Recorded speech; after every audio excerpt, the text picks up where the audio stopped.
Assalamualaikum warahmatullahi wabarakatuh. Selamat pagi dan salam sejahtera untuk kita semua. Perkenalkan, saya Fidelia selaku MC untuk webinar hari ini yang berjudul Kultur Jaringan Tanaman pada Tanaman Air untuk Aquascape. Pertama-tama, saya ingin mengucapkan terima kasih kepada para peserta serta pembicara yang sudah datang tepat waktu agar acara ini lancar. Baik, sebelumnya pembacaan rangkaian acara pada hari ini yaitu diawali dengan pembukaan dari MC, kemudian materi dari narasumber utama oleh Dr. Rosa Yunita SPMSI, serta tanya jawab live, dan pemberian materi produk Intralab Ekatama, dan kuis online melalui kahoot.it, serta penutupan nanti di akhir sesi acara ini. Baik, sebelum masuk kepada acara inti, saya ingin mengingatkan kepada para peserta, Bapak dan Ibu, untuk menyalakan kameranya dan mengisi daftar isi yang terdapat pada kolom chat. Serta jangan lupa untuk menggunakan virtual background yang sudah di-share oleh kami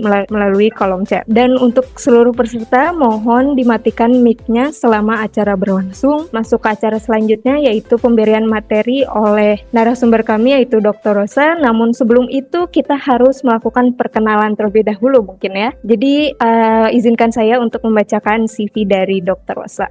Bernama lengkap Dr. Rosa Yunita, Sarjana Pendidikan Magister Sains yang merupakan peneliti utama dari Pusat Riset Hortikultura dan Perkebunan BRIN. Selanjutnya saya akan membacakan 5 penelitian terakhir dari Dr. Rosa Yunita. Sebenarnya penelitiannya itu sangat banyak sekali, namun karena waktu yang terbatas, kami hanya bisa membacakan sedikit dari penelitiannya nanti. Dan ini merupakan riwayat pendidikan dari Dr. Rosa Yunita, di mana beliau menempuh pendidikan sarjana di Universitas Andalas, serta pendidikan magister dan doktoral di Institut Pertanian Bogor. Selanjutnya, berikut pengalaman penelitian dari Dr. Rosa Yunita. Dari 5 penelitian ini, salah satunya adalah peningkatan senyawa bioaktif tumbuhan terancam punah Photostener wall endemik Sulawesi Selatan secara in vitro sebagai bahan baku obat herbal. Selanjutnya ada perakitan sorghum rendah tanin berbasis pengeditan genom dan untuk mendukung ketahanan pangan serta pemulihan in vitro untuk meningkatkan kandungan gliserol pada jahe merah, serta uji adaptasi galur-galur padi, toleransi salinitas, hasil pemulihan in vitro lahan rawa, serta pengembangan dan produksi benih sebar sorghum varietas Bioguma agritan. Dan selanjutnya berikut 5 publikasi artikel ilmiah dalam jurnal atau proceeding internasional terkait dengan riset yang diusulkan dalam 5 tahun terakhir. Sebenarnya banyak sekali, namun ya kita hanya menunjukkan 5 dari artikel ilmiah yang ada di jurnal atau proceeding internasional. Salah satunya judulnya yaitu Yield and Agronomic Performance of Saline Tolerant Rice Mutant Lines yang dipublikasi dalam jurnal Applied Ecology and Environmental Research. Dan selanjutnya saya akan membacakan perolehan HKI dalam 5 tahun terakhir oleh Dr. Rosa Yunita, dan salah satunya yaitu pelepasan varietas sorghum manis Bioguma A1 agritan pada tahun 2019. Nah, ini sebenarnya CV-nya sangat-sangat menarik dan luar biasa ya, Dr. Rosa Yunita. Mungkin tanpa perlu waktu lama lagi, saya berikan waktu dan layar kepada narasumber kami yaitu Dr. Rosa Yunita. Terima kasih Mbak Fidelia. Saya izin share ya. Iya Ibu, silahkan. Bapak Ibu, apakah sudah terlihat dengan jelas? Sudah Bu. Baik Bapak Ibu, Assalamualaikum warahmatullahi wabarakatuh.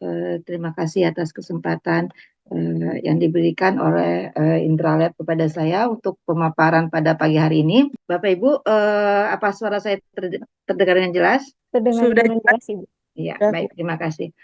Saya akan menyampaikan pemaparan tentang peran bioteknologi untuk peningkatan nilai tambah tanaman aquascape. Memang berbeda dengan yang ada di player, yaitu khusus kultur jaringan. Tapi memang kultur jaringan itu merupakan basic untuk dari kegiatan bioteknologi. Maka saya sampaikan pemaparannya agar lebih luas cakupannya. Bapak Ibu yang saya hormati, tanaman kita bergerak dulu. Kita apa itu tanaman aquascape? Tanaman aquascape ini merupakan adalah tanaman yang sekarang lagi banyak peminatnya. Sebenarnya itu adalah tanaman air. Tanaman air itu dapat didefinisikan sebagai tanaman yang dapat tumbuh sebagian atau seluruh bagian tanamannya di dalam air. Jadi karena bentuknya sangat cantik tanaman-tanaman air ini, maka banyak orang memanfaatkannya sebagai tanaman hias. Walaupun nanti dieksplorasinya tanaman air ini juga banyak manfaat-manfaatnya, contohnya untuk tanaman obat. Tapi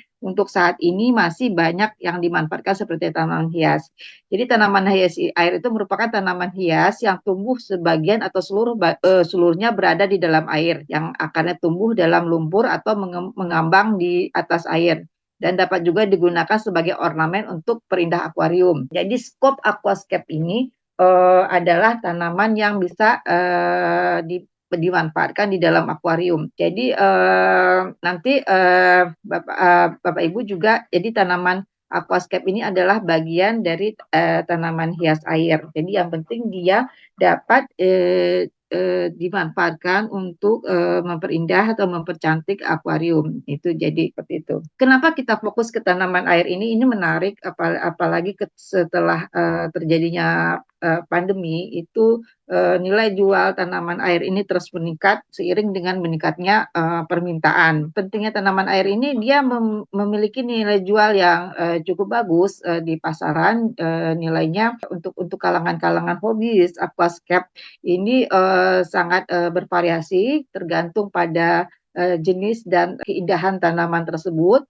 Terus Indonesia termasuk salah satu pengekspor tanaman ini. Jadi ini adalah komoditas yang cukup menjanjikan untuk para pebisnis eksportir bergerak di ikan hias maupun tanaman hias. Ini sangat jadi suatu yang sangat menjanjikan prospek bisnisnya. Dan yang lebih penting lagi, Indonesia adalah sumber biodiversitas dari tanaman ini. Jadi keragaman di Indonesia itu sangat banyak. Jadi orang-orang selalu bereksplorasi mencari tanaman-tanaman yang baru yang memiliki nilai jual tinggi untuk mereka pasarkan ke luar negeri atau ke para penggemar aquascape ini. Dan ini ada plus minusnya, karena di satu sisi Indonesia bisa menjadi eksportir, tapi di satu sisi lain kekayaan biodiversitas kita terancam kalau seandainya para pelaku itu langsung eksplorasi dari alam, tidak melakukan tindakan budidaya atau perbanyakan sendiri sebelum mereka melakukan penjualannya. Nah, jadi itu merupakan masalah utama eksplorasi di alam, sehingga di samping juga merusak lingkungan, menghilangkan keragaman, juga kualitas tanaman yang diekspor dari alam itu sangat rendah.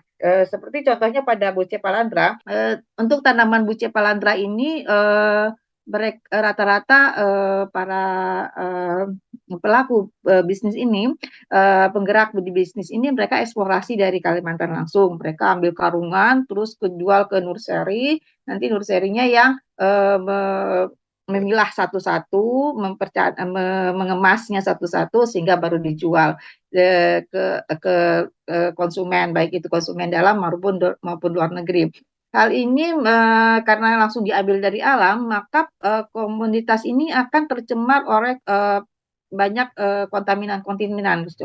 Salah satunya yang berbahaya adalah mikroorganisme, nematoda, sehingga dia sering ditolak oleh ekspor, di karantina karena ada kontaminasi, sehingga juga ditolak dari luar, sehingga ini sangat merugikan para eksportir. Jadi kelemahannya kalau kita langsung eksplorasi itu. Jadi untuk itu kita membutuhkan teknologi. Jadi petani, jadi kalau kita di pertanian, orang yang bergerak di bidang produknya ini kita bisa kategorikan petani, walaupun mereka para eksportir ya yang bergerak di industri itu. Petani tanaman air ini membutuhkan teknologi, atau pengusaha ekspor juga lembaga terkait di bidang tanaman air ini membutuhkan teknologi apa yang bisa memperbanyak tanaman ini tanpa merusak lingkungan, kualitasnya bagus, dan nilai jualnya tetap tinggi. Dan salah satu untuk menjawabnya adalah teknologi yang dapat dimanfaatkan adalah teknologi kultur jaringan. Salah satunya. Jadi metode kultur jaringan ini saya di sini sebelum memapar lebih lanjut ke tanaman air, saya ingin refreshing, mungkin teman-teman sudah banyak yang paham sekali tentang kultur jaringan itu apa, jadi sekedar refreshing aja. Jadi kultur jaringan ini adalah metode atau teknik mengisolasi organ atau jaringan sel maupun fotoplas tanaman yang tumbuh di dalam media kultur yang aseptik pada kondisi ruang yang terkontrol sehingga bagian-bagian tersebut dapat memperbanyak diri dan beregenerasi menjadi tanaman sempurna kembali. Jadi intinya adalah kultur jaringan ini adalah mengulturkan bagian tanaman baik itu sel, jaringan organ, jaringan maupun organ dalam kondisi aseptik. Dan ini bergerak dari teori totipedensi yang telah dikembangkan oleh Heatherland 1838 dengan dia berhasil mengkulturkan wortel pada media tertentu, dan ini juga mulai untuk perbanyakan tanaman sendiri mulai dikembangkan oleh Morel itu untuk anggrek yang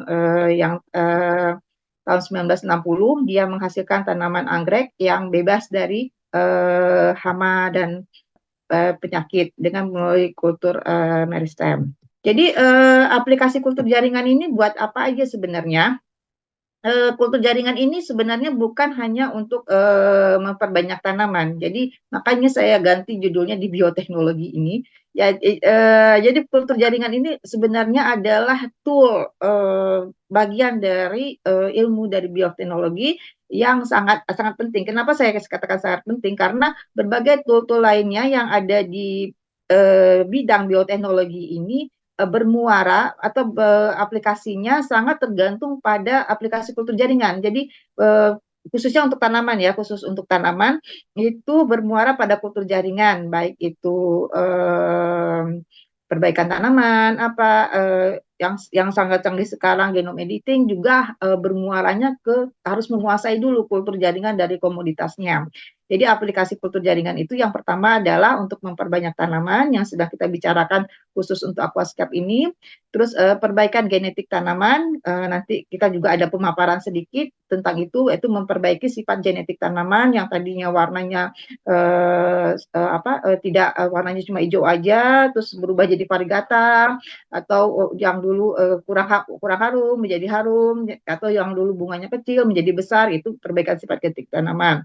Dan konservasi in vitro itu adalah menyimpan atau melindungi tanaman yang hampir punah. Kita pahami bahwa tanaman-tanaman yang bukan budidaya, yang nilai jualnya rendah, itu terancam punah. Misalnya seperti Bapak Ibu waktu yang seumuran sama saya mungkin masih merasakan adanya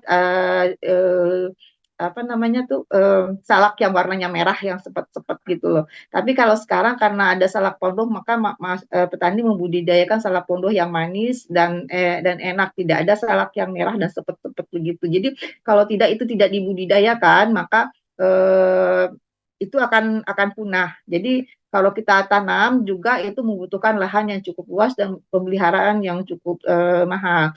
Jadi untuk itu dapat kita simpan secara in vitro sehingga sumber daya genetik tersebut tidak punah. Terus eliminasi virus. Eliminasi virus merupakan salah satu metode yang sangat penting untuk menghasilkan bibit yang tahan penyakit, yang bebas dari penyakit, khususnya adalah virus, karena kita dapat memanfaatkan teknologi ini. Itu ada beberapa metode seperti dengan menggunakan temperatur atau menggunakan kultur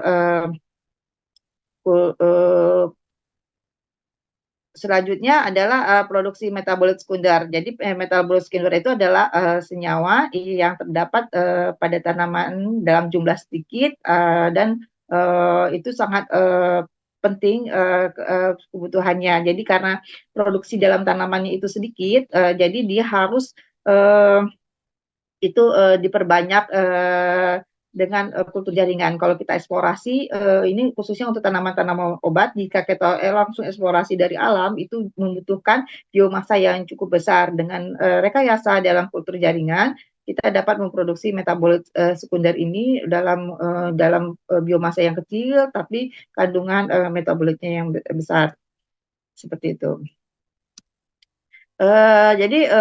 Keuntungan kita menggunakan kultur jaringan ini, faktor multiplikasinya tinggi, ini khusus untuk perbanyakan tanaman dan tanaman yang dihasilkan bebas virus atau bebas hama penyakit. Bibit dihasilkan dapat setiap waktu, tidak tergantung oleh musim, karena kita semua serba terkontrol, baik itu eh, suhu, terus kandung suhu, pencahayaan, terus dari media tumbuh juga semua serba terkontrol. Itu bahan tanaman juga pohon induknya yang dibutuhkan cukup sedikit. Apabila kita memperbanyak secara vegetatif dengan konvensional, kita membutuhkan bahan tanaman atau pohon induk yang cukup besar. Misalnya kita mau memperbanyak durian. Kalau perbanyak durian itu kita menggunakan sambung pucuk. Kalau kita perlunya ratusan atau ribuan bibit, tentu kita pohon induknya cuma satu, jadi kita membutuhkan akan merusak pohon induknya. Jadi sedangkan dengan kultur jaringan kita tidak kita perbanyak dengan kultur jaringan mata tunasnya, nanti kita lakukan penyambungan mikro, jadi sehingga tidak merusak. Itu salah satu contohnya. Juga seperti kalau kasus pada aquascape, misalnya kembali kepada tanaman hasil eksplorasi atau tanaman-tanaman yang ada di alam, di alam kita tidak perlu mengambil tanaman langsung dari alam untuk memperbanyaknya. Kita cukup mengambil beberapa tanaman, terus kita bawa ke lab, kita perbanyak dengan menggunakan teknologi ini. Jadi di alam dia tetap survive, tetap ada, sementara kita bisa memenuhi kebutuhan kita untuk memperbanyak dengan cara memperbanyak tanaman ini. Itu tidak memerlukan tempat yang luas, terus mengatasi spesies yang sulit diperbanyak secara konvensional. Jadi contohnya aja adalah pada tanaman ascoscape ini. Ada beberapa tanaman ascoscape ini yang pertumbuhannya sangat lamban, jadi sangat lama sekali. Contohnya ya buce palandra itu juga itu pertumbuhannya sangat sangat lama. Jadi kalau misalnya kita memperbaiki secara konvensional, dia akan stuck dan cukup lama gitu loh untuk bisa beradaptasi di lingkungan nursery-nya, dan sehingga kita di kultur jaringannya juga cukup maka itu kita coba untuk memperbanyak di kultur jaringan. Tingkat kesulitannya untuk kultur jaringan aquascape Buce Palandra ini juga cukup tinggi. Nanti saya akan cerita khusus untuk Buce Palandra.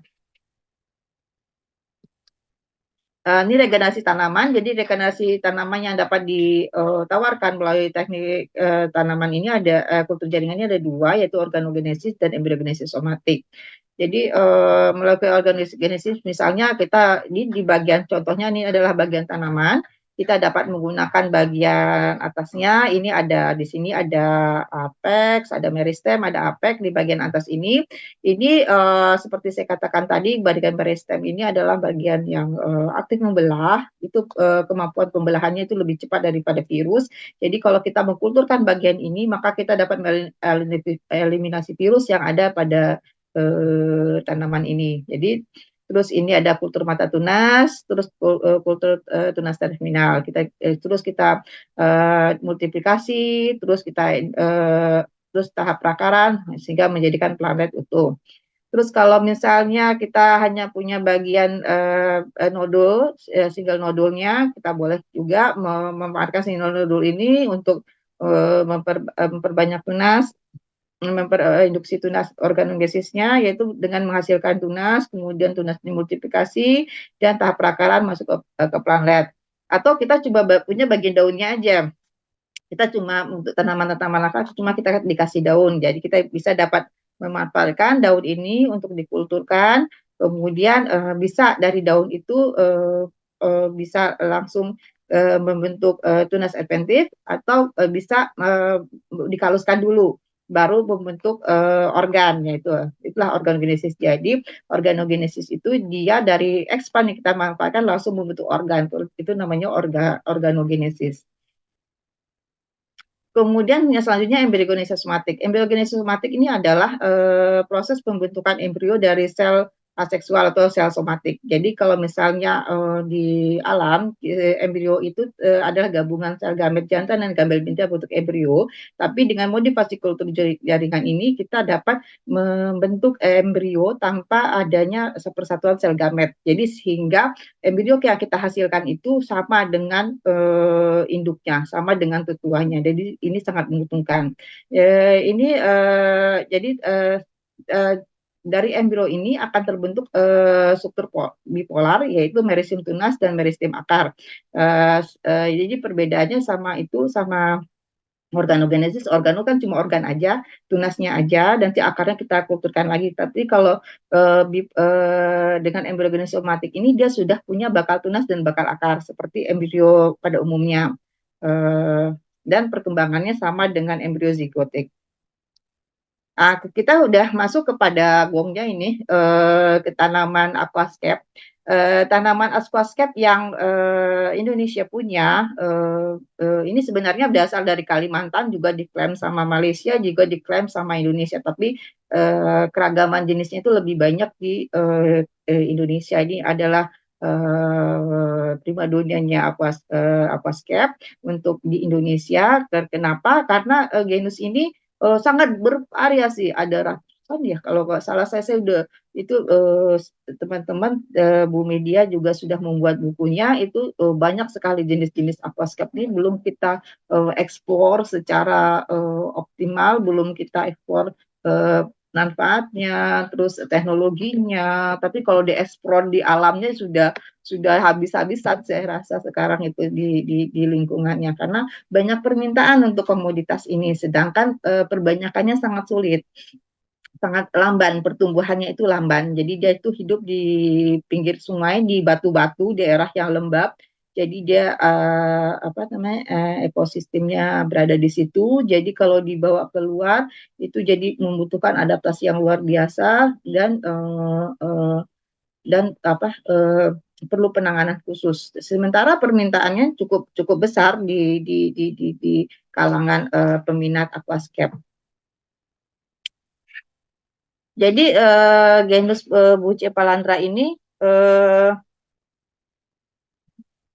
merupakan tanaman endemik dari Kalimantan, terdiri dari 31 spesies yang telah dideskripsi oleh Yang dan Boyce. Terus sangat diminati sebagai tanaman hias aquascape, ya sangat diminati karena pertumbuhannya lambat, itu bentuknya cantik-cantik dan dapat berbunga di dalam akuarium. Dan kalau tanaman aquascape ini pecinta aquascape lebih senang untuk tumbuhan yang lambat tumbuh. Jadi mereka tidak sering untuk membersihkan atau mengatur ulang, setting ulang dari aquascape mereka. Dia memiliki nilai jual yang tinggi di pasar nasional maupun internasional, dan nilai jual ini tinggi ini terjadi pada saat pandemi kemarin. Pandemi kemarin itu luar biasa permintaannya karena kita terbatas ya, kehidupan kita dibatasi, kita nggak boleh keluar rumah mengaktifkan aktivitas di rumah, jadi kita stres berada di dalam rumah, sehingga beberapa masyarakat khususnya di negara-negara Eropa dan Asia Tengah itu lebih senang membuat aquascape ini. Jadi mereka melihat tanah akuariumnya indah, cantik, jadi menghabiskan waktu untuk membuat aquascape sehingga mereka lebih fresh, lebih tidak stres dengan kondisi pandemi waktu itu. Ini perbanyakan Bucephalandra secara in vitro. Bucephalandra ini kita lakukan dengan ini seperti ini sumber ekspannya. Sumber ekspannya kita ambil mata kita yang sudah kita berhasil kita lakukan adalah organogenesisnya, embryogenesis somatiknya masih dalam studi. Jadi tidak bisa saya paparkan. Ini sumber ekspannya, kita ambil mata tunasnya ini sebagai sumber ekspan, kita sterilkan dengan menggunakan alkohol, klorox, sama aquades. Jadi kalau untuk teman-teman yang berusaha bergerak di sini, diharap untuk lebih telaten dan sabar, karena ini sangat sangat membutuhkan effort yang luar biasa, karena tanam ini memang sulit gitu loh. Memang sulit, tapi kalau udah berbanyakannya juga akan gampang. Nah, kemudian kita tumbuh tunas seperti ini dan seperti ini untuk industri tunasnya, baru kita perbanyak, dimultiplikasi, kemudian kita induksi akar, baru kita aklimatisasi. Jadi yang harus diperhatikan clue-cluenya di sini adalah subkulturnya. Subkulturnya itu jangan sampai lebih dari sebulan karena saya curiga di dalam tanaman ini adalah dia mengandung senyawa senyawa tertentu pada akarnya karena kalau terlalu lama disimpan dia akan jadi cair medianya seperti itu. Ini untuk dan pertumbuhan di start awal ini itu cukup lama untuk adaptasi. Untuk adaptasinya cukup lama sehingga saya udah memakai macam zat pengatur tumbuh hormon memang startnya lama, tapi setelah 6 bulan itu uh, multiplikasinya cukup cukup cukup cukup tinggi setelah 6 bulan. Cuma ya harus diperhatikan sekali waktu subkulturnya karena kalau lebih dari sebulan itu medianya tuh menjadi mencair dan tanaman terkontaminasi dan akan sulit bagi kita untuk mendapatkan tanaman steril lagi. Dan kami sedang melakukan studi itu ada apa sebenarnya di dalam puji palendra itu sehingga dia bisa mencairkan media. Ini jadi di dalam tanaman aquascape itu ada dua jenis, ada pertumbuhan tanaman yang lambat itu yang nilai jualnya seperti tinggi seperti tanaman Bucephalandra, Anubias, terus sama ada beberapa jenis tanaman lain yang nilai satuannya itu cukup mahal karena pertumbuhannya lambat itu. Jadi tahap perbanyakannya seperti ini. Dan ada lagi yang tanaman yang perbanyakannya cukup mudah, tapi nilai jualnya juga rendah, tapi kebutuhannya banyak. Jadi biasanya dimanfaatkan sebagai background dari aquascape itu. Jadi yang tanaman yang mendominasinya lah di dalam aquascape itu. Contoh salah satunya adalah Bacopa nih. Bacopa ini adalah salah satu tanaman aquascape yang sebenarnya harganya relatif murah, tapi karena permintaannya banyak dan itu menjadi semacam apa ya? Kalau backgroundnya aquascape gitu loh. Jadi banyak yang butuh gitu loh. Jadi walaupun harganya murah, tapi orang banyak yang perlu gitu loh. Jadi nilai jualnya jadi cukup lumayan juga gitu. Jadi caranya sama dengan apa tadi, yaitu kita sterilisasi dengan menggunakan alkohol, klorok sama 20 sama klorok 30% sama 20%. Ini kloroknya klorok teknis ya yang bukan klorok murninya, ini yang klorok teknis yang kalau yang kita pakai biasanya untuk pemutih pakaian gitu. Jadi kalau nanti konfirmasi aja di konversi aja berapa kandungan klorok di pemutih itu. Kalau mau menggunakan klorok yang apa namanya amurninya. Jadi bahan tanamannya, eksplornya kita gunakan, terus kita induksi tunas, kemudian dimultiplikasi, baru induksi perakaran. Jadi gini, untuk ini adalah tahapan kultur jaringan yang umum. Tapi kalau misalnya Pak Ibu pingin untuk mengkomersialkannya, itu tentu perlu kemasan. Kemasannya seperti apa, terus tahap apa kemasan seperti apa, terus cara menjualnya seperti apa gitu loh. Jadi ini kami di teman-teman sama beberapa orang teman juga sudah mulai menginisiasi lab komersial, lab kultur jaringan untuk penjualan tanaman air ini.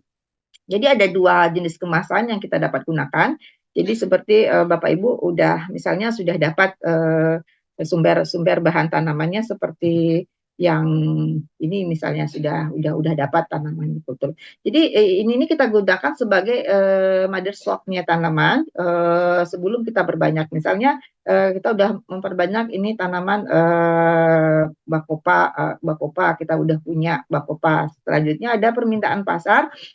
Permintaan pasar ini dalam untuk ekspor. Kalau kita bawa dengan botol kacanya ini rata-rata mereka nggak mau karena packagingnya jadi jatuhnya jadi mahal dan itunya kargonya juga mahal, jadi tidak ekonomis. Sedangkan untuk harga-harga tanaman ini biasanya kalau segini itu ada yang harganya di bawah $1 gitu loh. Jadi walaupun secara nilai ekonomisnya masih menguntungkan, apa namanya, kita harus berusaha mencari bagaimana caranya tanaman ini bisa komersial dan kita mendapatkan keuntungan. Jadi kita memodifikasi dari kemasan. Jadi dari mother stock yang kita punya tadi kita kulturkan ke dalam packaging-packaging seperti plastik bening ini. Ini plastik bening yang apa biasa orang disebut plastik gula ya, plastik bening.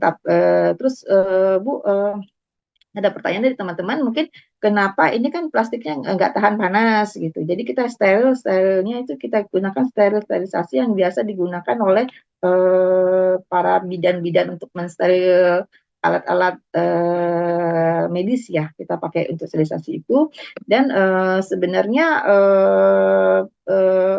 kalau misalnya dalam kemasan awalnya itu tidak terlalu kontaminasi, kita udah coba juga dengan cara-cara kita taruh ke dalam alat sterilisasi untuk yang alat medis itu hasilnya cukup bagus. Jadi medianya kita otoklah dulu, habis itu kita masukin ke dalam ini baru kita kulturkan. Biasanya di sini kalau sudah ada permintaan konsumen, jadi konsumen itu order sebulan sebelumnya baru kita pindahkan ke sini.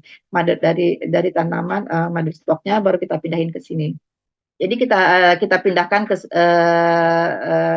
ke sini baru kalau ada permintaan baru kita pindahkan ke sini. Misalnya kita bisa perkirakan untuk tanaman-tanaman itu berbagai macam. Misalnya seperti ini bakopa. Bakopa itu untuk bisa full segini dia membutuhkan 1 bulan. Terus kalau misalnya alternantera ini untuk bisa penuh seperti ini dia membutuhkan waktu 2 bulan. Jadi kita bisa atur ya, jadi SOP setiap tanaman itu berbeda. Jadi kita atur SOP-nya dari mother stock-nya itu berapa lama bisa disubkulturkan sesuai dengan permintaan konsumen. Dan ini sudah menjadi hal biasa di Thailand sama Vietnam. Saya ketemu sama eksportirnya, mereka juga menjajaki untuk apa namanya mencari di Indonesia karena Indonesia itu biodiversity-nya lebih beragam sehingga mereka membutuhkan tanaman-tanaman aquascape yang lebih bervariasi lagi. Karena kalau untuk tanaman hias kan ini kesempatannya gitu ya, dia pingin sesuatu yang baru terus, jadi bosen sama yang lama jadi yang baru. Ini untuk tanaman kemasan-kemasan ini untuk tanaman-tanaman yang gampang pertumbuhannya cepat dan harganya maksudnya bisa tumbuh cepat karena dia tumbuh cepat jadi produksinya banyak sehingga harganya bisa jauh lebih murah. Ini untuk kemasan botol plastik. Ada satu lagi kemasan botol plastik ini untuk tanaman-tanaman yang eksklusif. Itu tanaman-tanaman yang performance-nya itu yang nggak bisa ditumpuk-tumpuk seperti ini. Ini contohnya adalah anubias. Ini mother stock-nya kita modifikasi media gimana dia bisa multiplikasi yang banyak, multiple yang banyak. Setelah itu kita baru besarkan ke dalam kemasan plastik seperti ini. Jadi kalau anubias itu akarnya kemana-mana. Jadi kalau ditumpuk seperti ini nanti pada saat pengiriman itu jadi tanamannya rusak.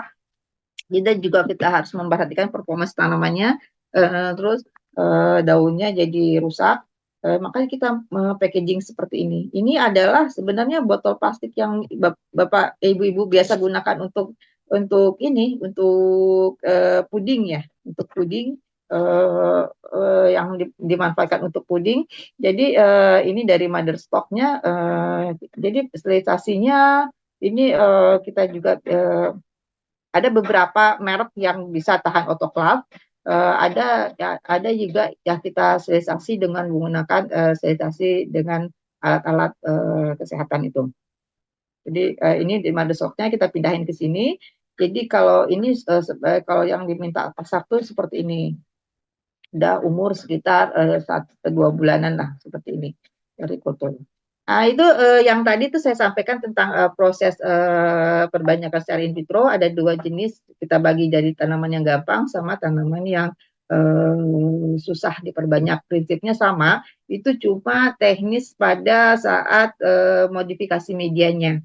Jadi tanaman-tanaman kultur jaringan ini sangat spesifik terhadap eh, eh, apa spesifik genetik. Jadi untuk satu tanaman itu dia mempunyai perlakuan yang khusus, media yang khusus. Jadi tidak bisa disamakan untuk buce palandra dipakai buat bakopa atau bakopa dipakai buat buce palandra nanti hasilnya kurang kurang kurang optimal. Jadi sehingga perlu protokol-protokol khusus untuk masing-masing tanaman. Jadi kalau misalnya Bapak Ibu mau fokus ke tanaman kebanyakan tanaman aquascape ini, jadi harus punya SOP untuk masing-masing tanaman seperti itu. Jadi untuk memudahkan kita dalam memproduksinya, apalagi yang untuk apa eksportir ini. Jadi mereka harus order dulu, misalnya mereka mau order Altenantera. Jadi kita bisa tetapkan kalau Anda mau order Altenantera itu 2 bulan sebelumnya sehingga kita bisa siapkan. Kalau misalnya Anda ingin order Buce Paranda 1 bulan sebelumnya, jadi kita bisa siapkan. Jadi seperti itu contohnya. Atau mau order Anubias, jadi kita punya spare waktu ya yang bagus. Jadi kalau misalnya lab komersial itu harus punya SOP seperti itu. Itu untuk manfaat kultur jaringan untuk perbanyakan. Jadi kalau misalnya Anda ingin spesifik Bu, kalau yang untuk teknisnya banget seperti apa untuk Wice Palandra terus atau tanaman yang lain itu saya udah keluar jurnal-jurnalnya. Silahkan Bapak Ibu baca, tinggal searching nama saya, terus searching komoditasnya, Buci Palandra atau Bakopa, Tenantera, saya udah publikasi tentang itu. Terus kita kembali lagi ke, ke bioteknologinya. Tadi saya udah paparkan di awal bahwa tanaman hias ini adalah kaitannya dengan keindahan. Terus apa namanya sesuatu yang baru, sesuatu yang unik, dan ini terus membutuhkan sesuatu yang baru terus. Dan selama ini kita adalah eksplorasi. Jadi kebanyakan itu mereka eksplorasi terus, dan ini akan merusak lingkungan, akan membutuhkan biaya cukup besar, terus merusak lingkungan, dan kita khawatir nanti anak cucu kita tidak kenal itu namanya Buci Palantra lagi karena sudah habis di lapang. Kemarin aja pas tahun kemarin saya sempat nanya sama saya sempat di Kalimantan, terus memang udah besar-besaran eksplorasinya di sana dan sudah jarang kita temui lagi. Dulu seperti di batu-batuan itu seperti karpet yang menutupi batu-batuan, tapi sekarang udah nggak ada lagi dan sangat cukup sulit untuk mencarinya. Nah, jadi untuk itu itu hal-hal yang sangat mengkhawatirkan bagi kita di kalangan praktisi dan akademisi. Jadi kita menggunakan teknologi. Ada teknologi apa sih yang bisa menghasilkan tanaman-tanaman yang bentuknya cantik, indah gitu kan. Kalau untuk tanaman hias kan yang penting aslinya unik, cantik, indah dilihat mata gitu. Jadi ada beberapa metode atau teknologi di dalam bioteknologi ini yang dapat kita manfaatkan untuk merekayasa genetik dari tanaman situ hingga menghasilkan tanaman-tanaman hias yang unik dan baru serta bisa memenuhi keinginan-keinginan konsumen di dalam maupun luar negeri. Dan, teknologi yang pertama kita adalah hibridisasi somatik, yaitu persilangan antar spesies dengan yang punya bagian genetik. Kemudian ada mutasi poliploidi, terus modifikasi genetik yang melalui transformasi genetik maupun genome editing. Hibridisasi somatik ini adalah kita menyatukan, ini sebenarnya udah jarang dimanfaatkan oleh para pemulia non konvensional. Hibridisasi somatik ini adalah teknik yang telah digunakan untuk memanfaatkan potensi spesies genet tanaman yang berkerabat atau berkerabat jauh, khususnya berguna untuk menciptakan kombinasi baru genom inti atau genom plasma. Jadi kita menyatukan antara dua sel, yaitu yang hibrid dikenal dengan kultur protoplas atau yang kita manfaatkan adalah protoplas. Protoplas ini adalah sel tumbuhan yang sudah dihilangkan dinding selnya yang kita kulturkan. Jadi namanya kultur protoplas. Jadi kalau kita satukan antara protoplas ini itu namanya fusi protoplas. Jadi pemanfaatan fusi protoplas ini sebenarnya menarik untuk tanaman aquascape. Jadi misalnya untuk tanamannya hijau sama yang merah kita satukan, nanti apakah hasilnya jadi bercak-bercak merah hijau atau seperti apa, atau nanti kita harus pelajari dulu kalau kita ingin mendapatkan tanaman yang apakah dia sifat gen warna ini terdapat di intinya atau di sitoplasmanya. Jadi kita nanti kalau kita matikan sitoplasmanya salah satu untuk menyatukannya seperti itu. Jadi perlu effort yang luar biasa untuk teknik ini.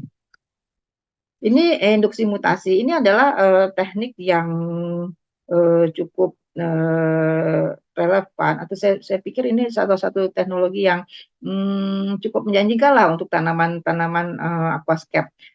Misalnya ini karena dia teknologi ini lebih simple, itu mutasi ini adalah induksi mutasi itu adalah perubahan sifat genetik yang dilakukan oleh yang disebabkan oleh usaha manusia yang dengan cara meningkatkan keragaman.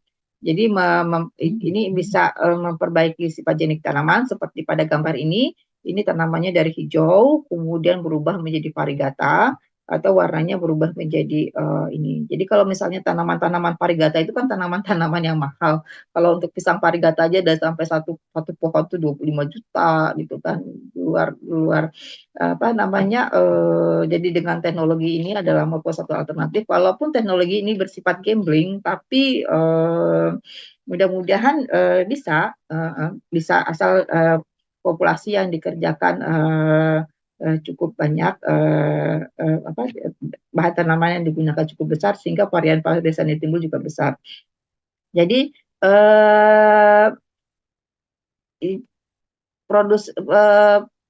prosedur ini lebih cepat. Ini kegiatan mutasi kita menggunakan kegiatan mutasi ini teknisnya sebenarnya sederhana ya. Para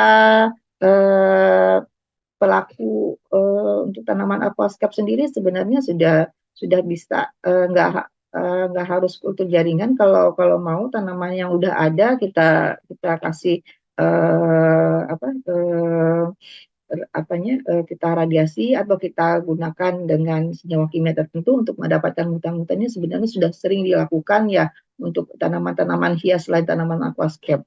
Jadi pemulihan mutasi ini intinya itu untuk meningkatkan keragaman, dia bersifat gambling. Jadi ada dua, ada mutasinya itu ada dua, kita gunakan mutasi fisik dan mutasi kimia. Mutasi fisik itu adalah kita menggunakan radiasi sinar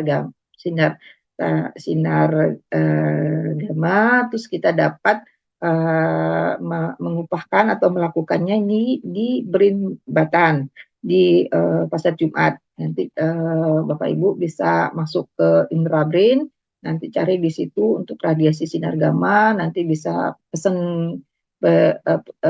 Elsa BRIN, masuk ke Elsa BRIN. Kalau untuk masyarakat di luar Sivitas BRIN itu bisa masuk ke Elsa BRIN, nanti bisa untuk mendapat pelayanan radiasi dengan pembayaran PNBP sudah ditentukan oleh pemerintah, PNBP-nya berapa, itu bisa melakukan radiasi. Jadi tanaman yang kecil-kecil dibawa, kemudian diradiasi, nanti kita lihat hasilnya seperti apa. Atau kita bisa juga dengan mutasi menggunakan senyawa kimia tertentu, untuk seleksi. Kemudian yang hasil mutasi ini baru kita seleksi di lapang. Kalau di tanaman aquascape mungkin kita lakukan seleksi di nursery, di apa di kolom-kolom airnya, kita lihat seperti apa tanaman ini yang kita butuhkan, apakah terjadi perubahan warna, perubahan bentuk. Yang pertama daunnya bergerigi menjadi bulat, daunnya yang kecil menjadi besar, atau warnanya yang awalnya hijau menjadi pink, atau berubah menjadi varigata. Itu akan beragam sekali yang dihasilkan, maka kita seleksi dulu seperti apa yang kita mau. Setelah diseleksi, kita lihat lagi pertumbuhannya normal nggak. Habis itu kita lihat turunannya setelah, kalau misalnya kita perbanyak dengan stek, kita stek apakah steknya itu sama dengan hasil tutuannya. Kalau misalnya dia sudah stabil 5 kali stek, nah berarti tanaman ini adalah sudah stabil dan kita bisa dapat pasarkan. Atau kalau misalnya ini memiliki nilai jual yang tinggi, itu Bapak Ibu bisa daftarkan dulu ke PPT, biar nanti Bapak Ibu mendapat hak sebagai pemuliah. Jadi nanti orang lain yang ingin menjual belikan harus izin dulu ke Bapak Ibu, atau sehingga Bapak Ibu bisa mendapatkan royaltinya. Gitu. Poliploidisasi ini adalah melipat gandakan jumlah kromosom tanaman pada ukuran bagian tanaman jadi lebih besar, sedangkan sifat-sifat tanamannya lain tidak ikut berubah. Jadi poliploidisasi ini biasanya kalau kita ingin tanaman-tanaman yang giant gitu loh, lebih besar gitu loh. Jadi kita dapat poliploidisasi ini, di mana kelebihan dari polarisasi ini adalah satu teknologi mutasi juga sih sebenarnya, itu dengan menggunakan senyawa tertentu sehingga ploidinya tanam itu menjadi 2 kali lipatnya, atau bertambah gitu. Polarisasi itu bisa 2-3N, bisa jadi 4N, yang awalnya 2N. Jadi ini nih kelebihannya, ukurannya lebih besar dari yang normal. Sel-selnya juga lebih besar, daunnya jadi lebih besar, tumbuhannya lebih tinggi, dan kalau untuk yang produktivitas juga lebih tinggi. Kelemahannya, umurnya lebih pendek, tumbuhnya juga lemah, lebih mudah terserang penyakit, dan lebih tahan terhadap faktor yang ekstrim. Jadi kalau misalnya ingin tanaman bakopanya yang daunnya segede anu bias gitu ya, mana tahu ya, nanti ada yang pingin tanaman bakopanya segede anu bias gitu, kan lucu tuh. Kalau bakopa tuh kan tinggi tanamannya, nanti daunnya gede-gede gitu loh. Jadi nanti kayak seperti di dalam air teh, seperti sirih gitu kan. Ada, mana tahu ada yang seperti itu keinginannya gitu. Nah, nanti bisa menggunakan polarisasi ini gitu loh. Jadi bisa, polarisasi ini dapat dilakukan dengan temperatur, atau yang terkenal itu dengan kolkisin. Ini kolkisin ini merupakan senyawa suatu alkaloid yang berwarna putih, ya peroleh dari umbi-umbian sebenarnya tanaman Colchicum adamela. Dikonsumsikan alkaloid yang mempengaruhi penyusunan mikrotubula, sehingga salah satu efeknya adalah menyebabkan penggandaan pada jumlah kromosom. Jadi pada saat meiosis, metafase itu dengan treatment kolkisnya ini itu tidak terjadi pembelahan terhadap selnya. Jadi pada saat itu proses metafasenya, pada saat pembelahan itu terjadi spidolnya tidak bekerja dengan sempurna. Jadi sehingga proses pembelahannya tidak sempurna. Yang selalu yang lagi ngetren adalah transformasi genetik, dan ini adalah suatu perpindahan gen asing yang diisolasi dari tanaman bakteri atau hewan-hewan dalam satu genom baru. Dan ini sudah umum digunakan untuk tanaman-tanaman hias tanaman-tanaman hias pada umumnya. Contohnya pada tanaman yang tanaman tanaman mawar ya, mawar yang shining itu yang bisa dia memasukkan gen kunang-kunang ke dalam mawar sehingga mawarnya itu jadi kelap-kelip gitu loh. Jadi ada pancaran sinar menjadi berwarna itu. Jadi proses transformasi genetik itu kita harus pahami dulu gen apa yang mau kita rubah, apakah itu single gen atau poligen yang pada sifat yang kita inginkan. Terus kalau misalnya kita harus pada tanaman insersi ada tahapannya. Yang pertama untuk itu kita harus sudah dapat gen yang kita dapat, kita harus melakukan insersi transgennya. Kita masukkan dulu ke dalam plasmidnya. Terus kalau mau pakai metode ke dalam apakah kita menggunakan agrobakteri atau partikel bombardment itu. Tapi yang sering umum digunakan adalah yang lebih efektif itu dengan agrobakterium. Kita harus masukin ke dalam gen itu ke dalam plasmid, kita harus masukin dulu tDNA itu ke agrobakterium sehingga bisa dipindahkan. Kemudian setelah udah di dalam agrobakterium kita integrasi lagi ke dalam genom tanaman. Terus kita lihat ekspresinya. Kadang-kadang udah ada di dalam tanaman, tapi ekspresinya nggak keluar. Jadi perlu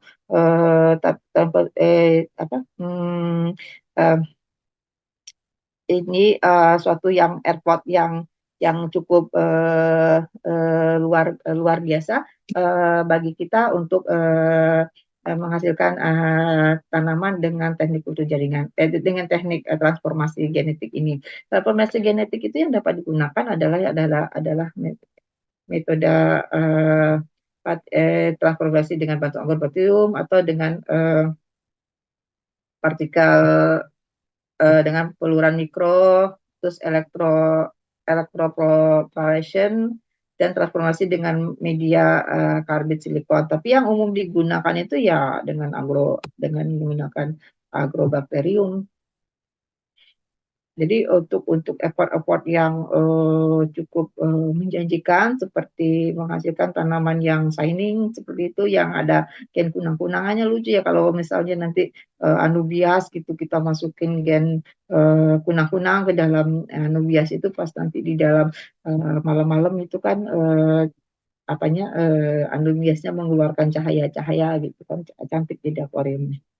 Baik, Bapak Ibu, untuk yang terakhir ini adalah genome editing. Genome editing adalah salah satu bentuk rekayasa genetika yang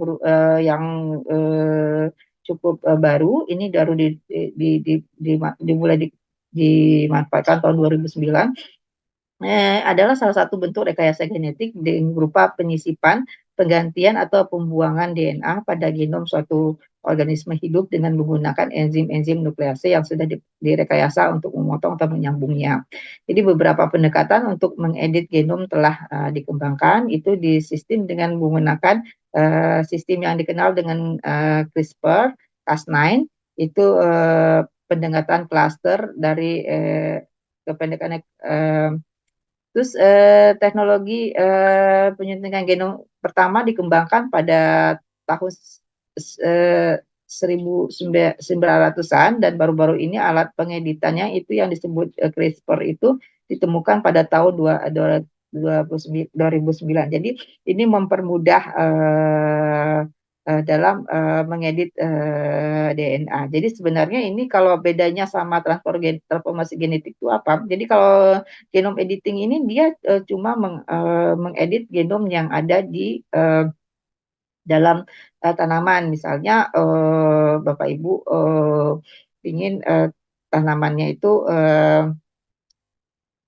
tahan terhadap penyakit misalnya. Jadi misalnya gen-gen yang respon terhadap penyerangan penyakit itu diedit sehingga dia tidak mengenali lagi penyakit tersebut gitu loh. Jadi sehingga penyakit itu tidak dapat menginfeksi tanaman seperti itu. Jadi prinsipnya adalah proses kerjanya sih hampir mirip dengan transformasi genetik, cuma dia tidak memasukkan gen, dia cuma memasukkan Cas9 ini ke dalam untuk melakukan editing terhadap genom-genom yang ada di dalam tubuhnya. Misalnya, kalau misalnya untuk tanaman aquascape, misalnya kita ingin warnanya, misalnya warnanya ada pink bercak-bercak hitam misalnya gitu.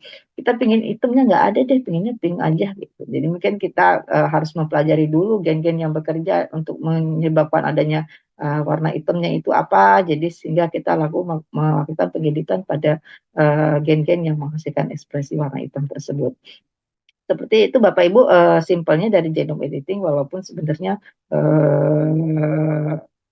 ini nih teknologi yang cukup menjanjikan, apalagi untuk apa namanya, kebutuhan kita yang semakin hari akan jenis-jenis tanaman semakin bervariasi. Jadi ini adalah salah satu alternatif yang bisa dimanfaatkan oleh para pemulia untuk menghasilkan tanaman-tanaman sesuai yang dibutuhkan. Tapi kalau untuk tanaman aquascape, mungkin ke depannya ini merupakan prospek yang cukup menarik setelah ada pembahasan dulu, pelajaran studi khusus tentang genom gen-gennya secara keseluruhan. Oke, Bapak Ibu, demikian dari saya, Mbak Iya, Ibu. Hildelia. Ikut ada di sini. Demikian dari saya, Mbak. Iya, Kita bisa diskusi aja, Mbak ya. iya, ini langsung saya tulis. Baik, terima kasih. Ya, ini materinya ini menarik banget ya. Judulnya Peranan Bioteknologi untuk Meningkatkan Nilai Tambah Tanaman Aquascape yang seperti sudah dijelaskan oleh Dr. Rosa tadi ya. Seru banget tadi penjelasannya dari mulai pengertian hingga teknik bioteknologi yang bisa digunakan. Mungkin sekarang menuju sesi kita buka untuk sesi pertanyaan ya, Bu. Pertama-tama, untuk yang ada di ruang Zoom, silakan jika ingin bertanya live, silakan lakukan raise hand. Sementara untuk menunggu yang raise hand, mungkin ada pertanyaan dari kolom chat terlebih dahulu. Yang pertama itu dari Ibu Hayane Adeline. Pertanyaannya adalah, alat sterilisasi media bidan itu apakah maksudnya menggunakan sinar UV? Dan berapa lama jarak dari media yang dibuat hingga dipindahkan nanti ke plastik bag? Seperti itu pertanyaannya. Oke. Eh, Bu, siapa yang tadi yang nanya, Mbak? Bu Hayane. Bu Hayane. Baik, terima kasih Bu Hayane. Bisa Mbak, kita bisa menggunakan UV, boleh. Dengan menggunakan UV boleh. Terus dengan menggunakan panas juga boleh. Yang penting tidak merusak plastiknya tadi ya.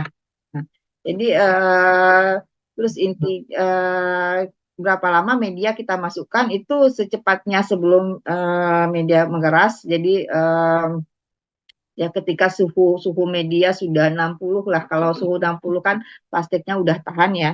Jadi setelah media di autoclave, terus kita siapkan plastiknya, terus baru kita tuangkan ke dalam media, ke dalam plastik. Dan penuangan ini sebaiknya dilakukan di dalam laminar. Jadi setelah itu kita klep aja Mbak, kita klip pakai ceklekan itu loh. Kita klep pakai ceklekan itu.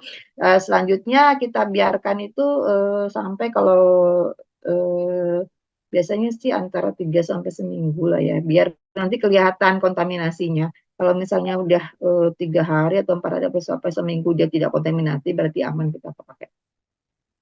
Oh, Bu Rosa, suara saya terdengar, Bu? Terdengar, Mbak? Oke, baik. Mbak Tami Mungkin Bu bukan ini? Hayane, iya Oh iya, betul. iya. Itu kan Mbak Mungkin, Tami. Ya. iya, mungkin untuk Bu Hayane sudah cukup puas dengan jawabannya Dr. Rosa ya. Kita next, ada yang mau bertanya live? Ya, Bapak Ibu nggak usah malu-malu. Kalau ada yang mau bertanya live, bisa langsung raise hand. Sepertinya masih pada malu-malu nih, Dr. Rosa. Ini ada Kita, di ini Mbak. Di Ya, ruang chat saya bacain ya. Ada nih ya, satu. apa ini? Yang dari chat aja ya? Hanggara Par, Parmana Negara ya, Pak Hanggara ya. Pertanyaannya, apakah di lab Ibu pernah mendapati kontaminasi alga hijau? Mohon tips untuk mensterilisasinya karena saya sudah mencoba mencelupkan dalam kultur menggunakan alkohol 70%, H2O2, vinegar, BPM, tapi umumnya hanya menyebabkan tanaman stres mati, sementara alganya masih bisa tumbuh berapa hari kemudian. Oh,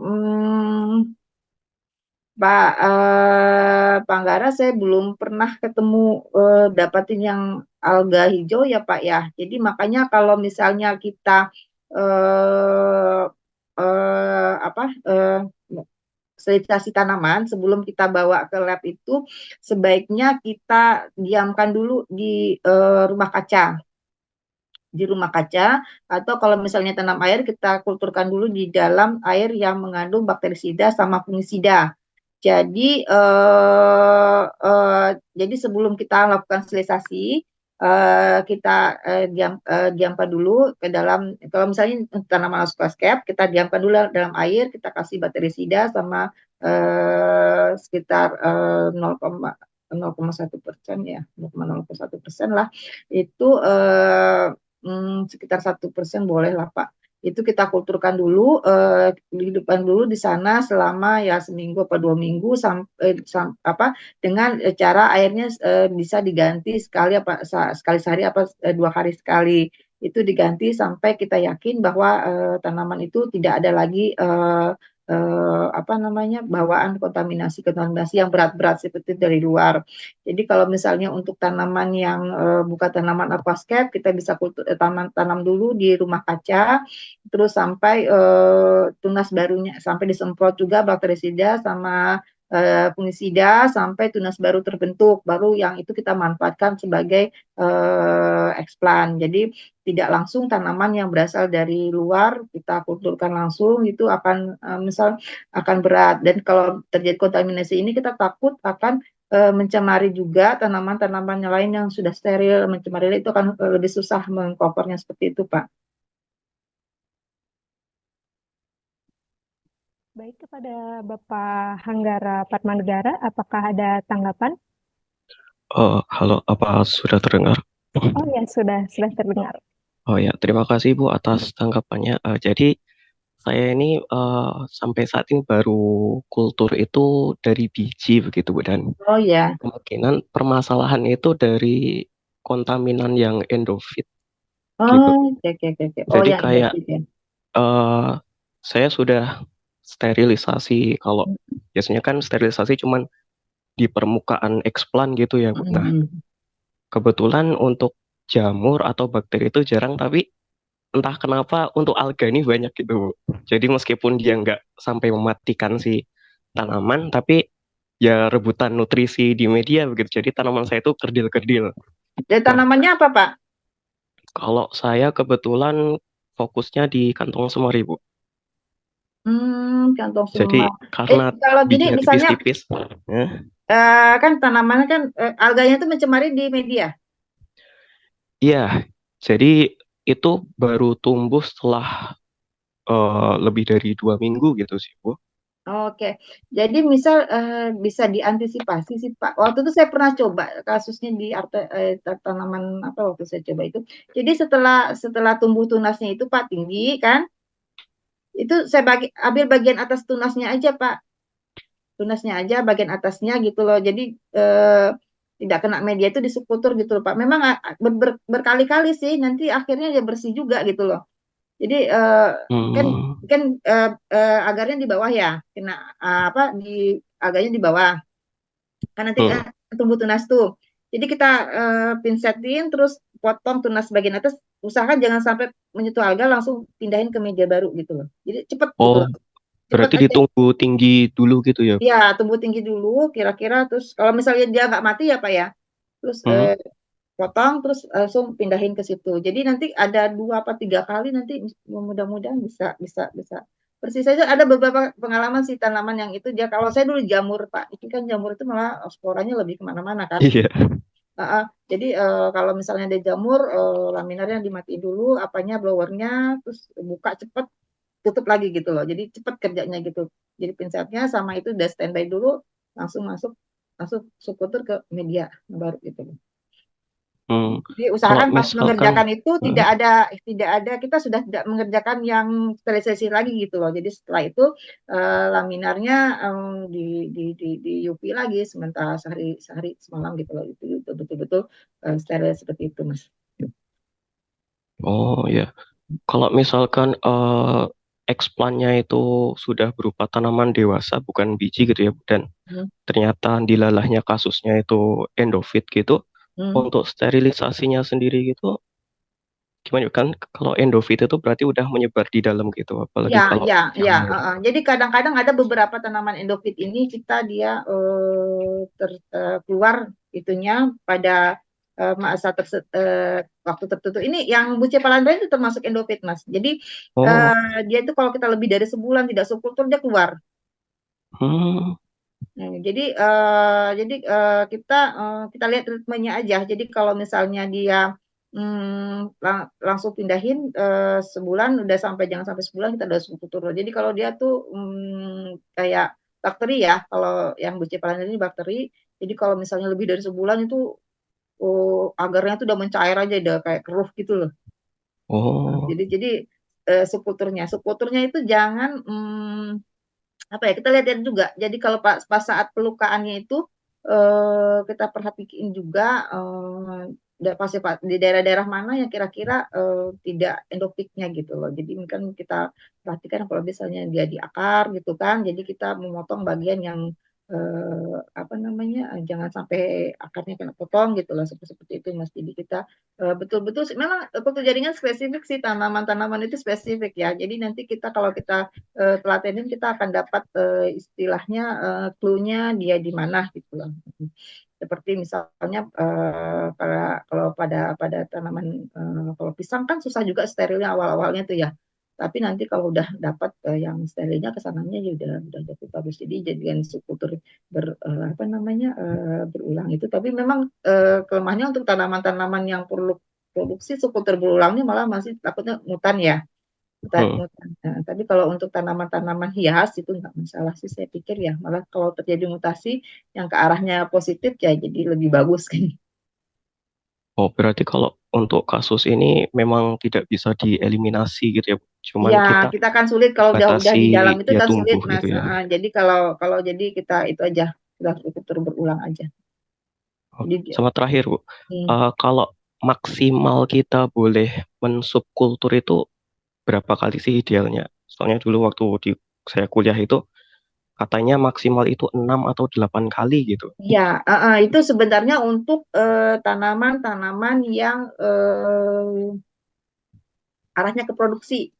Seperti misalnya pisang gitu kan, terus untuk tanaman yang kita mempertahankan posisinya sama seperti induknya gitu loh.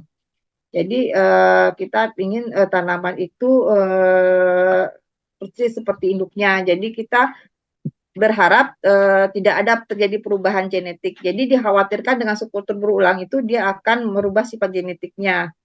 Seperti misalnya kalau yang sering kasus terjadi itu kan pada pisang, nanas itu kan gampang bermutasi. Jadi kalau misalnya untuk tanaman hias ini saya rasa nggak masalah sih sampai subkultur berulang juga nggak masalah kalau untuk tanaman hias selagi dia masih dapat tumbuh dengan optimal gitu loh.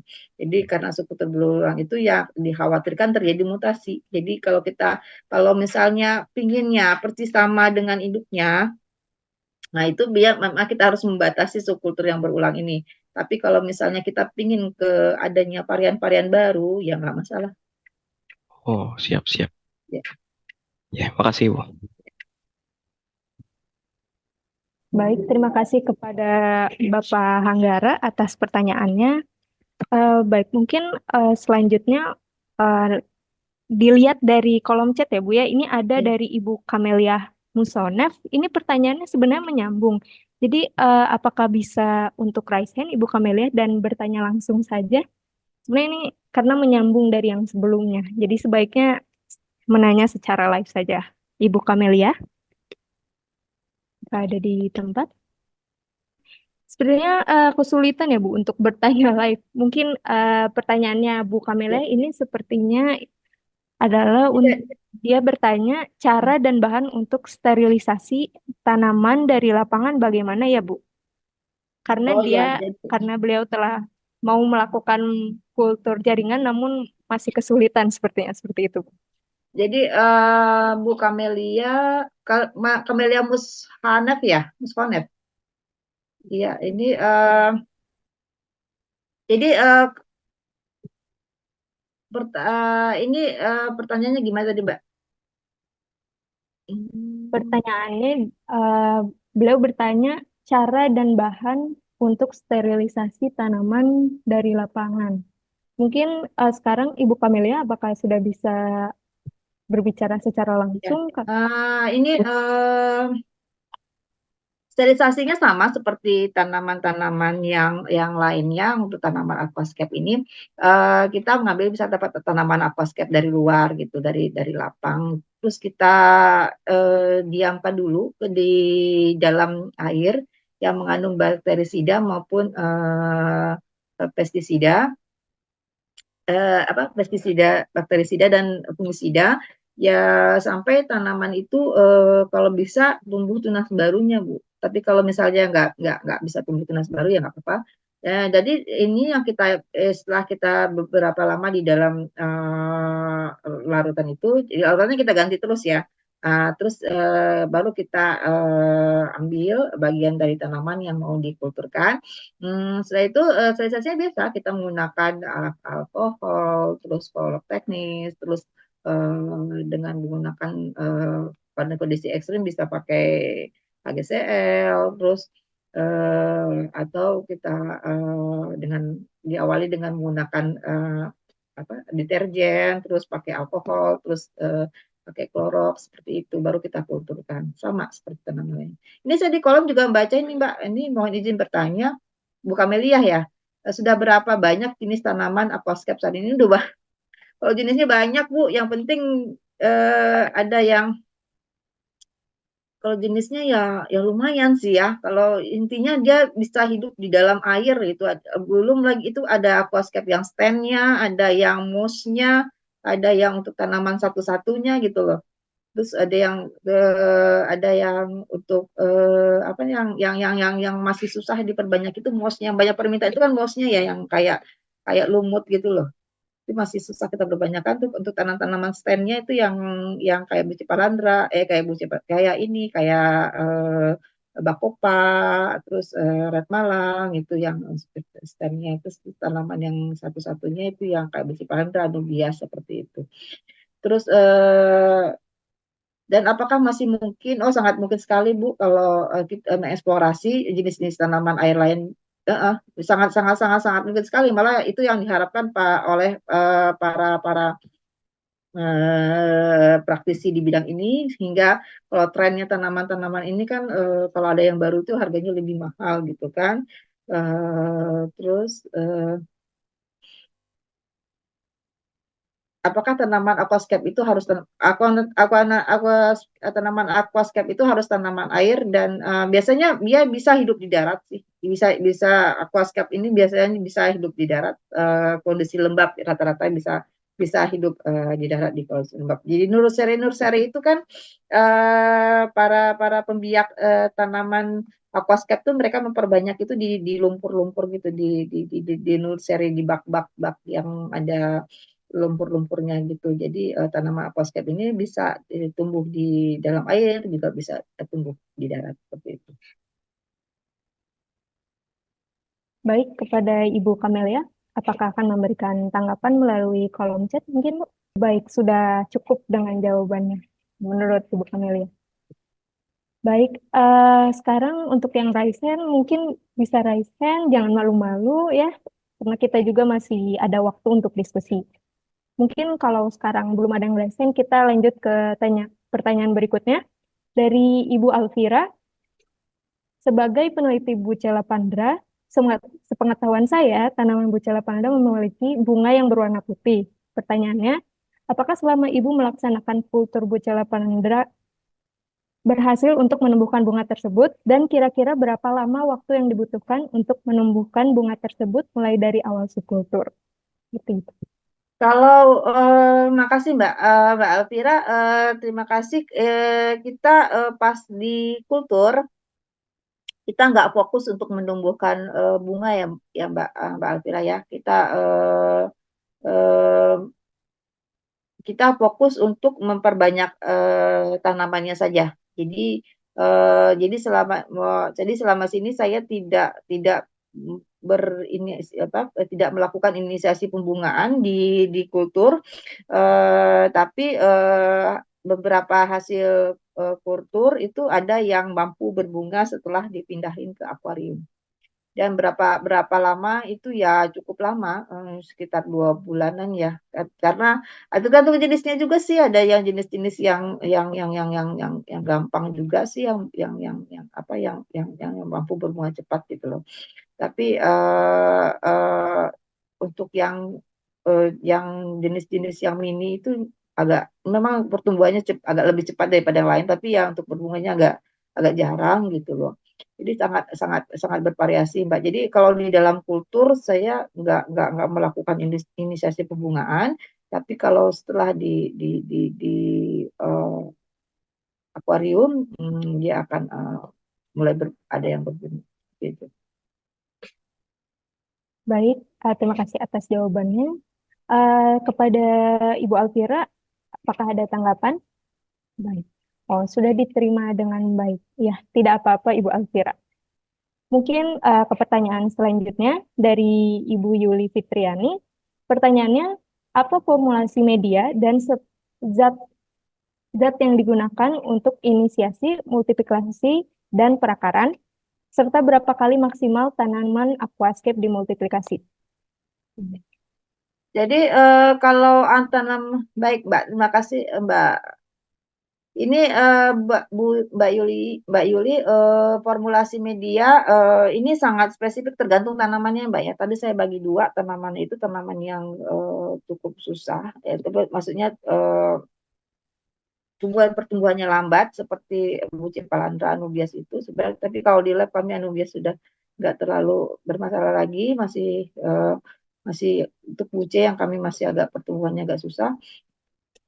Kalau untuk tanaman yang agak lama itu memang formulasi media kita biasa menggunakan senyawa MS, terus untuk masing-masing jenis tanaman itu nggak sama, tapi ya kalau untuk induksi tunasnya kita gunakan BA, terus bensil BAP, bensil aminopurin. Untuk multiplikasi kita kombinasi BA dan tibirturon.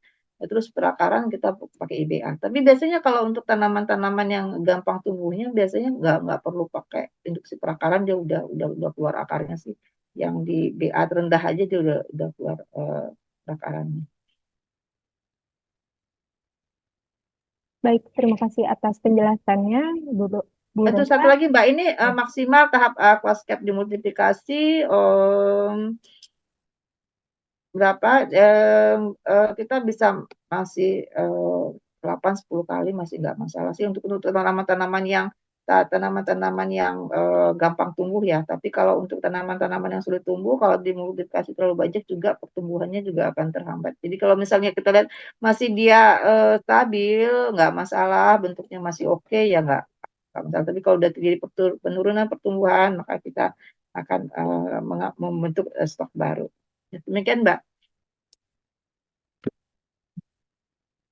Baik, Ibu Yuli Fitriani bertanya kembali, untuk konsentrasi Na-nya berapa dan konsentrasi ZPT-nya berapa?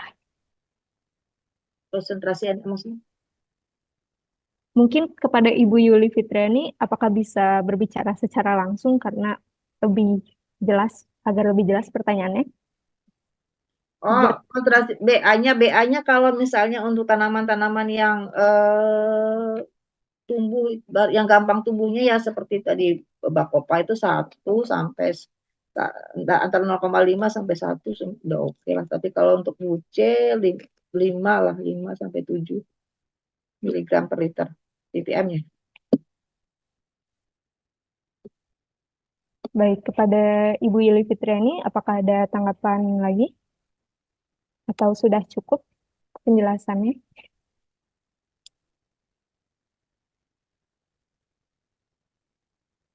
Baik, sepertinya sudah cukup ya, Bu. Ini ada satu lagi tadi Mbak, ada. Iya, dari Ibu Yanti Puspitasari.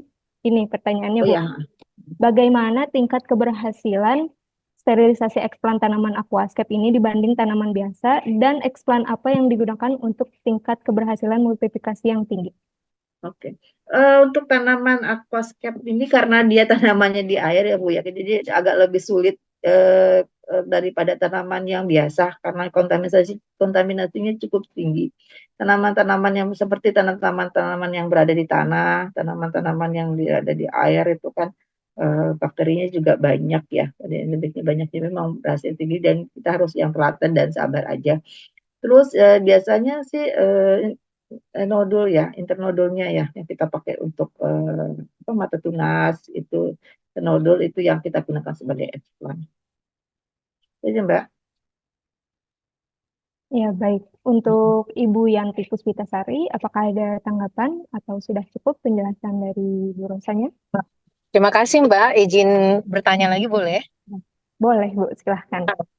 Ibu, biasanya kan kita di kultur itu, kalau saya tidak salah tangkap dari penjelasan Ibu tadi, biasanya kalau kita menggunakan tanaman biasa kan, bakterisida, fungisida itu berkisar 2 jam, mungkin mungkin hitungannya cuma beberapa jam atau berapa setengah jam gitu kan Bu ya. Kalau ini saya tangkap tadi kayaknya direndam di bakterisida, fungisida itu sampai berhari-hari ya Bu ya?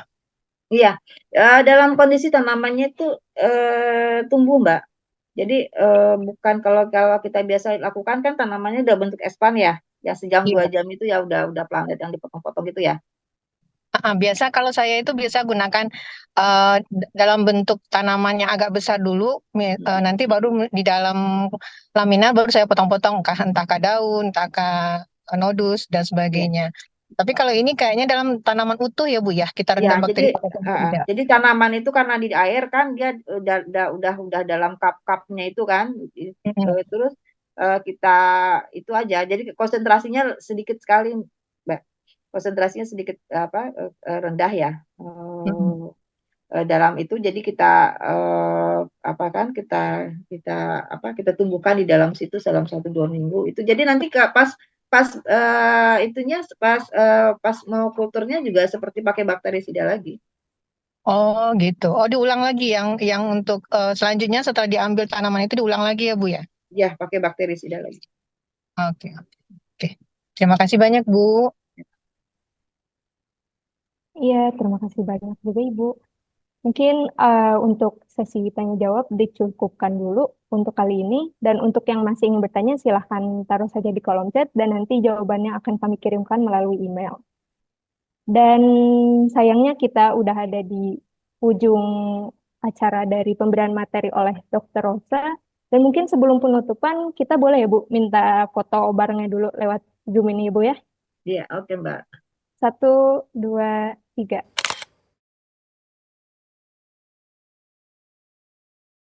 Terima kasih. Sayang sekali ya kita sudah harus menyudahi pemberian materi ini dari Dr. Rosa. Sekali lagi saya ingin mengucapkan terima kasih sebesar-besarnya kepada Dr. Rosa yang sudah memberikan materi pada webinar Kultur Jaringan Tanaman pada Tanaman Air untuk Aquascape ini ya Bu ya. Ya, sama-sama Mbak. Makasih kepada Mbak yang luar biasa sudah memfasilitasi, dan kepada Intralab terima kasih atas kesempatannya. Dan mohon maaf apabila ada yang salah-salah, dan kalau misalnya masih ada pertanyaan bisa hubungi saya, nomor saya udah ada ya di panitia. Iya. Silakan. Terima kasih. Baik. Terima kasih kepada Dr. Rosa, dan kepada peserta Bapak dan Ibu mohon jangan meninggalkan ruang Zoom dulu karena kita nanti di sesi terakhir akan melakukan kuis dengan hadiah yang sangat menarik. Dan sekarang untuk menuju sesi selanjutnya, yaitu pemberian materi Intralab Ekatama oleh Ibu Tami. Apakah Ibu Tami sudah ada di ruang Zoom? Sudah ada Bu Fidel, suaranya sudah terdengar? Baik, sudah terdengar sangat jelas Ibu Tami. Baik, Oke. waktu dan layar saya serahkan kepada Bu Tami. Silahkan Bu Tami. Baik, terima kasih Bu Fidelia untuk waktu dan kesempatannya. Selamat siang, Bapak dan Ibu peserta webinar. Perkenalkan saya Tami dari PT Intralab Ekatama. Saat ini mau memperkenalkan sedikit tentang PT Intralab Ekatama terkait dengan tadi materi yang diberikan oleh dokter saya. Jadi PT Intralab Ekatama ini berdiri sejak tahun 1995.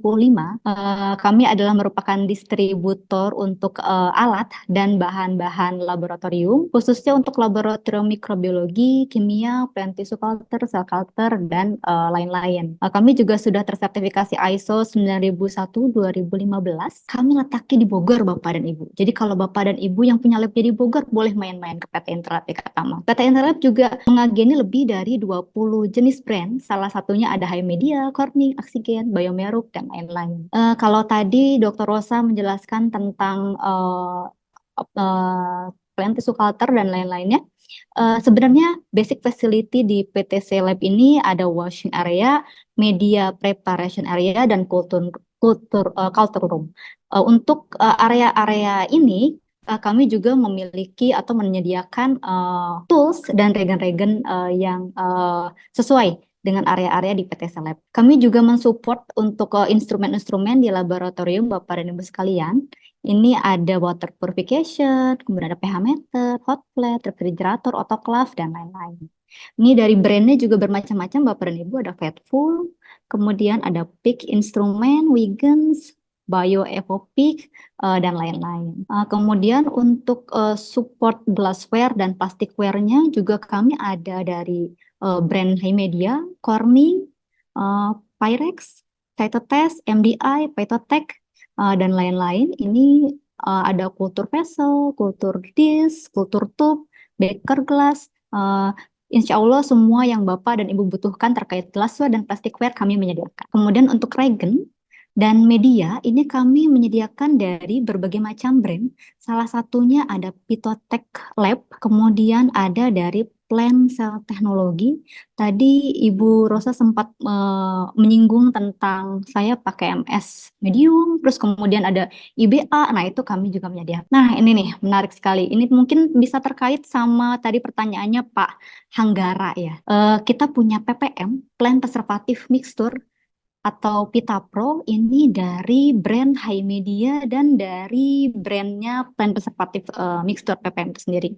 Jadi si PPM ini kan biosida yang berspektrum luas untuk kultur jaringan tanaman. Nah, PPM ini solusi terbaik untuk melawan mikroba yang terbawa udara, air, dan kontaminasi enogen. Yang paling baiknya lagi, PPM ini sangat efektif tapi tidak mengganggu perkecambahan benih in vitro, proliferate kalus, dan regenerasi kalus. Dia juga sangat stabil terhadap panas sehingga bisa diotoklaf bersama media. Nah, kalau misalnya Bapak dan Ibu khawatir dengan price-nya, nggak usah khawatir karena PPM ini sangat-sangat jauh lebih murah daripada antibiotik yang mungkin Bapak dan Ibu biasa gunakan. Kemudian PPM ini juga tidak mempengaruhi profil genetik tanaman ya Bapak dan Ibu. Jadi untuk Bapak dan Ibu yang sekiranya tadi mengalami permasalahan yang sama dengan Pak Hanggara atau mungkin ada permasalahan-permasalahan lain tentang mikroba yang mengganggu gitu di analisanya Bapak dan Ibu terkait plant tissue culture, bisa menghubungi kami untuk konsultasi lebih lanjut mengenai PPM tersebut. Nah, ini juga salah satu produk andalan kami, BioCoupler. BioCoupler ini dari Plant Cell Teknologi. Ini adalah bioreaktor yang sangat-sangat simple, single unit tanpa perlu pompa dan utility lainnya. Jadi ini sangat cocok untuk Bapak Ibu yang mau upscaling kultur jaringan sama seperti teknologi Rita. Oke, mungkin untuk presentasi kali ini cukup sekian dari saya sebagai perkenalan singkatnya. Untuk mengenal lebih jauh tentang Intralab, bertanya-tanya Bapak dan Ibu bisa menghubungi admin kami atau bisa follow Instagram kami di @intralabekatama.id. Nah, di situ ada nomor adminnya, bisa tanya-tanya tentang regen-regen yang kami sediakan, atau misalnya mau ada konsultasi dan lain-lain atau kerjasama, Bapak dan Ibu bisa menghubungi di sana. Jadi sekian dari kami, jangan kemana-mana dulu karena sepertinya Bu Fida habis ini ada kuis kahot ya, Iya, hadiahnya uang elektronik. betul. Oke, baik. Terima kasih untuk kesempatannya. Saya kembalikan lagi kepada MC Bu Fidelia. Terima kasih. Terima kasih kepada Ibu Tami. Jadi untuk para peserta Bapak dan Ibu yang memiliki kebutuhan untuk alat saintifik ataupun kultur jaringan dapat memfollow IG kami intralab.ekatama.id, di mana kami juga akan membagikan berita-berita terbaru serta promo-promo terbaik. Nah, sekarang karena kita hampir sudah di ujung acara, kita akan memulai kuis Kahoot. Nah, ini dia kuis Kahoot. Cara mainnya sudah tertera pada layar. Silakan buka web browser Anda, lalu akses ke website www.kahoot.it dengan PIN yang tertera pada di layar.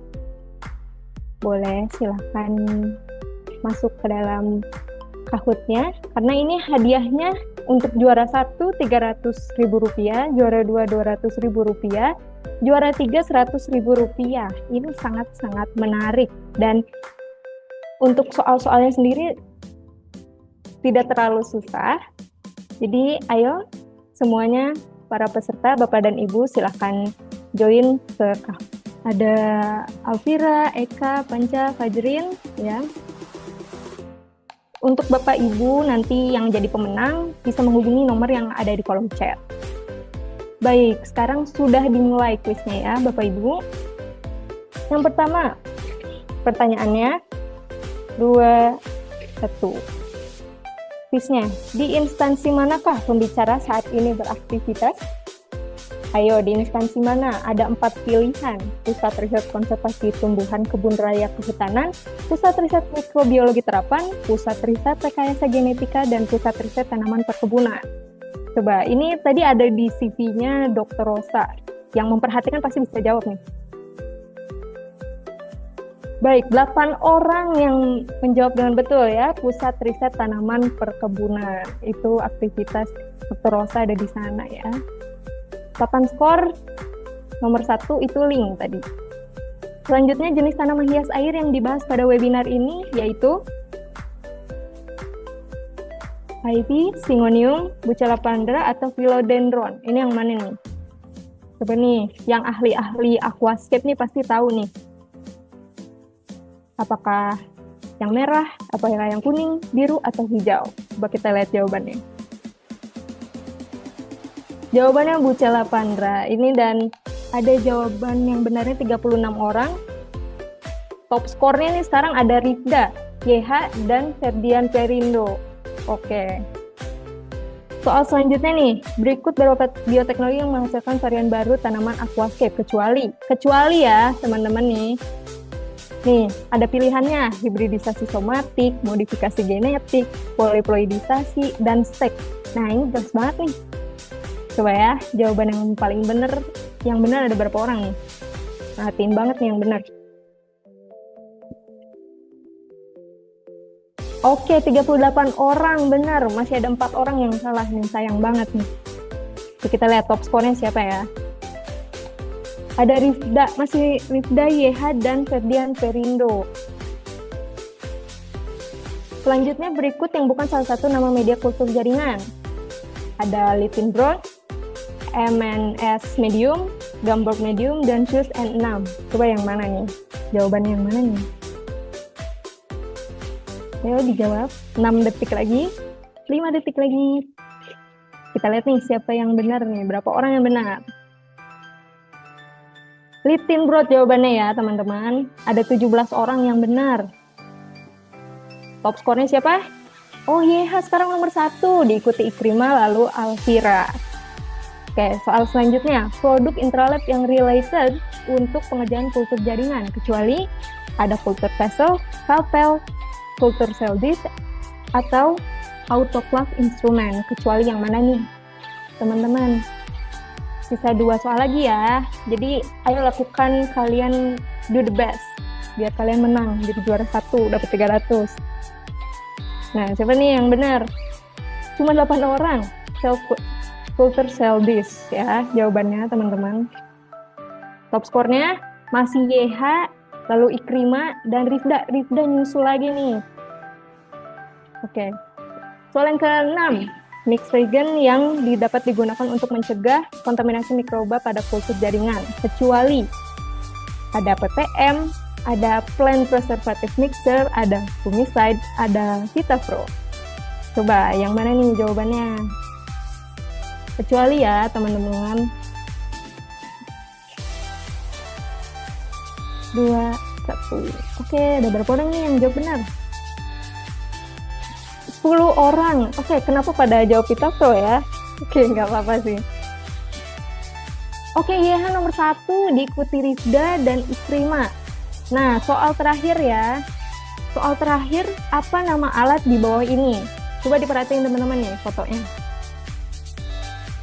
Oke, ini apa nih namanya? Laminar airflow atau bacticinerator sterilizer, glass bead sterilizer, atau mungkin hot plate? Coba dijawab. Teman-teman, ini kesempatan terakhir untuk tadi menyusul YH ya. Coba nih. Glass bead sterilizer. Ada 15 orang yang benar. Dan kita lihat sekarang papan skornya. YH nomor 1, Rifda nomor 2, dan Ikrima nomor 3. Ini silahkan untuk para pemenang untuk bisa menghubungi nomor yang tertera pada kolom chat untuk mengklaim hadiah kemenangannya. Oke.